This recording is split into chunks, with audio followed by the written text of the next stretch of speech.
మీరు ఇప్పటికీ మర్చిపోలేనటువంటి ఒక కేస్ స్టడీ. 8:30కి కరెక్ట్ క్లినిక్ క్లోజ్ చేసేసుకొని బయలుదేరా. ఫోన్ వచ్చింది హాస్పిటల్ నుంచి, సార్ ఎమర్జెన్సీలో పేషెంట్ కొలాప్స్డ్ స్టేట్ లో తీసుకొని వచ్చినారనేసి.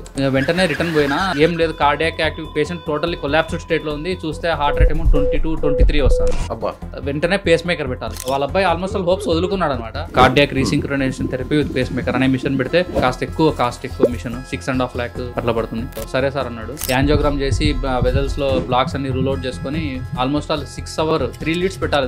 దానికి ఒక లీడ్ కూర్చోక చాలా ఇబ్బంది పడ్డాం నేను. కానీ సార్ జనరల్ గా డాక్టర్స్ కి పేషెంట్స్ ని ట్రీట్ చేస్తా కూడా మీరు కూడా కొన్ని రోగాల బారిన పడుతుంటారు. అంటే వృత్తి ఎట్లాంటిది కదా, ఎట్లా తిరిగి బతికించాలి, ఈ బ్రెడ్ విన్నర్ బతకాలి అనేది మన టార్గెట్ ఉంటుంది. 6.5 గంటల లోపల క్యాత్ ల్యాబ్ లో రేడియేషన్ ఎక్కువ మాకు. అది కార్డియాలజిస్ట్ అయితేనే వాళ్ళకి ఆ satisfaction you have to enjoy. ఎందుకంటే ఇప్పుడు 7-8 lakhs అంటేనే అప్లోడ్ స్థాయికి చిన్న జాబ్ చేస్తాడు. చాలా మంచివాడు అండి. వాళ్ళ మదర్ కోసం చాలా చేసినాడు. చాలా కష్టము.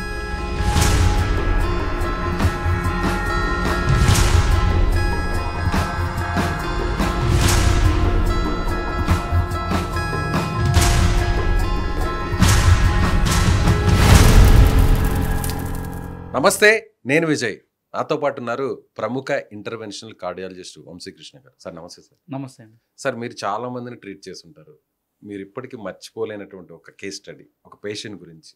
రీసెంట్ గా జరిగిన ఒక ఇన్సిడెంట్ చెప్తాను. Almost all 1 year అయింటుంది. సో ఆ రోజు మా మ్యారేజ్ డే. యాక్చువల్ గా మా మ్యారేజ్ పెళ్లి రోజు ఆ రోజు May 27th మ్యారేజ్ డేకి డిన్నర్కి పోదామని మా ఫ్యామిలీతో బయలుదేరా. 8:30కి correct clinic hospital clinic close చేసేసుకొని బయలుదేరిపోతున్నాను. ఫోన్ వచ్చింది హాస్పిటల్ నుంచి, సార్ ఎమర్జెన్సీలో పేషెంట్ కొలాప్స్డ్ స్టేట్ లో తీసుకొని వచ్చినారనేసి.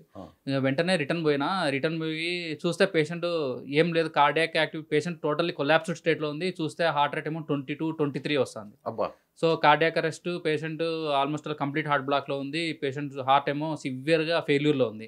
ఇంకా ఏం చేయాలా, వెంటనే పేస్ మేకర్ పెట్టాలి. టెంపరరీ పేస్ మేకర్ పెట్టాలని వాళ్ళ అబ్బాయికి చెప్పా. వాళ్ళ అబ్బాయి సరే సార్ అన్నాడు. వాళ్ళ అబ్బాయి ఆల్మోస్ట్ ఆల్ హోప్స్ వదులుకున్నాడు అనమాట. సరే చనిపోతాడని వెంటనే అనుకున్నాడు. వెంటనే తీసుకుపోయి టెంపరరీ పేస్ మేకర్ అనేది ఇంప్లాంట్ చేసినాం లోపల. ఇంప్లాంట్ చేసిన తర్వాత పేషెంట్ని ఇంటిబేట్ చేసి వెంటిలేటర్ మీద పెట్టి 1 day తర్వాత పేషెంట్ స్టెబిలైజ్ అయ్యింది. దాని తర్వాత వెంటిలేటర్ తీసేసినాము. దాని తర్వాత టెంపరరీ పేస్ మేకర్ నుంచి పర్మనెంట్ పేస్ మేకర్ చేయాలని చెప్పా. పర్మనెంట్ పేస్ మేకర్ చేసే ముందు పేషెంట్కి హార్ట్ బాగా వీక్ ఉంది, 25% ఉంది. పేషెంట్కి పేస్ మేకర్తో పాటు డిఫిబ్రిలేటర్, ఇంట్రాకార్డియక్ డిఫిబ్రిలేటర్, సిఆర్టీ అంటాం, cardiac resynchronization therapy with pacemaker అనే మిషన్ పెడితే బాగుంటుంది అని చెప్తే అది కాస్ట్ ఎక్కువ మిషన్ 6.5 lakh అట్లా పడుతుంది. వాళ్ళ కొడుకు సరే సార్ అన్నాడు. యాంజియోగ్రామ్ చేసి వెజల్స్ లో బ్లాక్స్ అన్ని రూల్ అవుట్ చేసుకుని కార్డియాక్ రీసింక్రనైజేషన్ థెరపీ అనేది ఆల్మోస్ట్ ఆల్ 6.5 hours 3 leads పెట్టాలి. దానికి ఒక లీడ్ కూర్చోక చాలా ఇబ్బంది పడ్డాం నేను. ఇంకో 6 గంటలు పట్టింది సార్. 6 గంటలు 6:30. ఆ రోజు ఆదివారం మధ్యాహ్నం 12 గంటలకు స్టార్ట్ చేస్తే సాయంకాలం 7 అయింది. అబ్బా, డాక్టర్స్ ఉండేదే ఆదివారం మధ్యాహ్నం నుంచి అంటారు, ఫ్యామిలీ కోసం టైం కేటాయించి. సో ఆ 2 రోజులు ఏంటంటే ఆ పేషెంట్ ఓల్డే 62-63 years ఉంటాయి. అయినా కూడా పేషెంట్కి ఇంప్లాంట్ చేసిన తర్వాత పేషెంట్ బాగా కాన్షియస్నెస్ వచ్చేసింది. పేషెంట్ రికవర్ అయిపోయింది, వెళ్ళిపోయింది. పేషెంట్ డిశ్చార్జ్ చేసాం. చాలా బాగుంది. తన హార్ట్ ఫంక్షన్ కూడా 20% నుంచి ఇప్పుడు ఆల్మోస్ట్ ఆల్ 55% ఉంది. ఆమె అన్ని యాక్టివిటీస్ చేసుకుంటుంది. వాళ్ళ దగ్గర విలేజ్లో పొలం పనులు కూడా పోతుందంట. వాళ్ళ కొడుకు వచ్చినప్పుడు చెప్తాడు. అంటే వాళ్ళ కొడుకు వచ్చినప్పుడల్లా గుర్తు చేసేదంటే, సార్ అసలు మీరేం సార్ అసలు ఆ రోజు మీ మ్యారేజ్ డే అని ఎక్కడో పోతా రిటర్న్ వచ్చి ఎట్లా చేసినారు సార్ అంటాడు. నాకు ఆశ్చర్యం వేసింది సార్, ఇట్లా ఆ రోజు మీరు ఉండి రాత్రి 12 గంటల వరకు ఉండి అట్లే పోయినారు, ఇక్కడే ఉన్నారు అంటాడు. కానీ ఈ రోజు ఆ పేషెంట్ అయితే చూసేవాళ్ళం కాదు కదా. నేను రిటర్న్ పోయింది, అంతే మ్యారేజ్ డే మళ్ళీ వస్తుంది. కానీ సార్ జనరల్ గా డాక్టర్స్ కి ఫ్యామిలీకి టైంని కేటాయించేది చాలా తక్కువ. సరైన టైంకి కూడా మీరు ఫుడ్ తినరు. పేషెంట్స్ని ట్రీట్ చేస్తా కూడా మీరు కూడా కొన్ని రోగాల బారిన పడుతుంటారు సరైన టైంకి తీసుకోకుండా ఫుడ్. ఇలా అందులోనూ సంవత్సరానికి ఒకసారికి వచ్చేది మ్యారేజ్ డే. సో ఆ రోజు కూడా మీరు నిజంగా పేషెంట్స్ కూడా కేటాయించారంటే ఫ్యామిలీ ఏమన్నారు ఇన్సిడెంట్ జరిగిన తర్వాత? అసలు నా వైఫ్ చాలా కోఆపరేటివ్ అండి. అసలు ఆ పేషెంట్ గురించి అడిగిన తప్ప డిన్నర్ మర్చిపోయింది. సో అంటే వృత్తి ఎట్లాంటిది కదా cardiologist. There is no time. అంటే టైం మనం ఈ టైంలో పని చేస్తాము, ఈ టైంలో పని చేయలేము, ఈ టైంలో నేను పలకను అంటే ఇంకా డాక్టర్ కాదనుకోండి. ఎందుకంటే ఎప్పుడు ఎవరికి ఎవరికి ప్రాబ్లం వస్తుందో తెలియదు కదా. సో మనకు అంటే చాలామంది పేషెంట్స్ కూడా సార్ ఎప్పుడైనా మీరు పలుకుతారు, నాకు మెసేజ్ కూడా చేస్తుంటారు చాలామంది, sir thanks for reply, no one is reply అన్నట్టు అట్లా. ఇప్పుడు ఈ ఇన్సిడెంట్లో సార్ అంటే ఎన్నింటికి వచ్చారు హాస్పిటల్కి, మళ్ళీ తిరిగి ఎన్నింటికి వెళ్ళారు? ఫ్రైడే ఆ రోజు ఫ్రైడే ఈవినింగ్ 8 o'clock వచ్చినారు. Hmm. 8-8:30కి మనము మిషన్ ఇంప్లాంట్ చేసి ఇంటిబేట్ చేసి స్టెబిలైజ్ చేసి నైట్ వరకు ఉన్నాము. నైట్ ఏ టైం వరకు? నైట్ 12 వరకు నేను ఉండిపోయినా.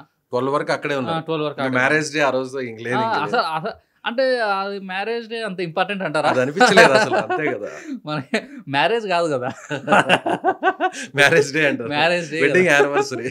వెడ్డింగ్ యానివర్సరీలు మళ్ళీ మళ్ళీ వస్తాయి. సో అలా పేషెంట్ ఇంకా 12 o'clockకి పోయినాము. పోయిన తర్వాత పేషెంట్ డిన్నర్ కూడా చేయలేదు. డిన్నర్ కూడా చేయలేదు ఆ రోజు. ఫ్యామిలీతో తినాల్సిన డిన్నర్ కూడా వాయిదా వేసుకున్నారు, క్యాన్సిల్ చేసుకున్నారు. కంప్లీట్ గా నైట్ 12 వరకు అసలు డిన్నర్ కూడా చేయలేదు. అదేముందండి, రోజు తింటాం కదా. మనం దాని గురించి ఆలోచించాం అసలు. డిన్నర్ అవన్నీ ఏదంటే ఊర్లో ఉండి కేసు ఉంటే మాత్రం, కేసులు పేషెంట్ ఉంటే మాత్రం patient survival is utmost important. ఇంకా సెకండ్ థాట్ వేరే థాట్ ఏముండదు. ఎలా అయినా సరే పేషెంట్ ని బయటకి వేయాలి, పేషెంట్ బతికించాలి, ఇదే మన టార్గెట్. అంతే, తర్వాత ఇంకేం కనిపించదు. తర్వాత ఇంకేం లేదు. ఫ్యామిలీ కానీ టెన్షన్స్ కానీ ఏం లేదు. ఈ కేసునే కదా సార్, ఒక్కో కేసుని ఇలా టేకప్ చేస్తున్నప్పుడు టెన్షన్ పడతారా మీరు? ఆటోమేటిక్ టెన్షన్ ఉంటుంది. నాకు ఎందుకు టెన్షన్ అంటే చాలామంది ఇప్పుడు మేల్స్ పేషెంట్స్ ఎక్కువ ఉంటారు, జెంట్స్ వాళ్ళ వైఫ్స్ పిల్లలు వీళ్ళు ఉంటారు బయట. నాకు టెన్షన్ ఏంటంటే ఈ పేషెంట్ నా దగ్గర ఎట్లా బతకాలి, ఒకవేళ చనిపోతే వాళ్ళ ఫ్యామిలీ ఎంత సఫర్ అవుతుంది, అంతే కదా, నా వల్ల వీళ్ళు సఫర్ అవ్వకూడదు, ఎట్లా వీళ్ళు బతికించ, ఈ టెన్షన్ ఎక్కువ ఉంటుంది నాకు. ఈ 30 ఏళ్ళ నుంచి 50 ఏళ్ళ మధ్యలో వాళ్ళు పేషెంట్స్ వచ్చినప్పుడు ఎట్లా తిరిగి బతికించాలి, ఈ బ్రెడ్ విన్నర్ బతకాలి అనేది మన టార్గెట్ ఉంటుంది. ఎందుకంటే ఆ భయం ఎక్కువ. ఈ వాళ్ళ ఫ్యామిలీ మెంబర్స్ని చూసినప్పుడు నాకు టెన్షన్, అరే ఇంత ఇంత ఇంత ఇంత ఇంపార్టెంట్ పర్సన్ని మన చేతిలో పెట్టుకున్నాము అనేసి. వాళ్ళకి చేసినప్పుడు కూడా వాళ్ళు చాలా కృతజ్ఞత చూపిస్తారు, దాంట్లో డౌట్ లేదు.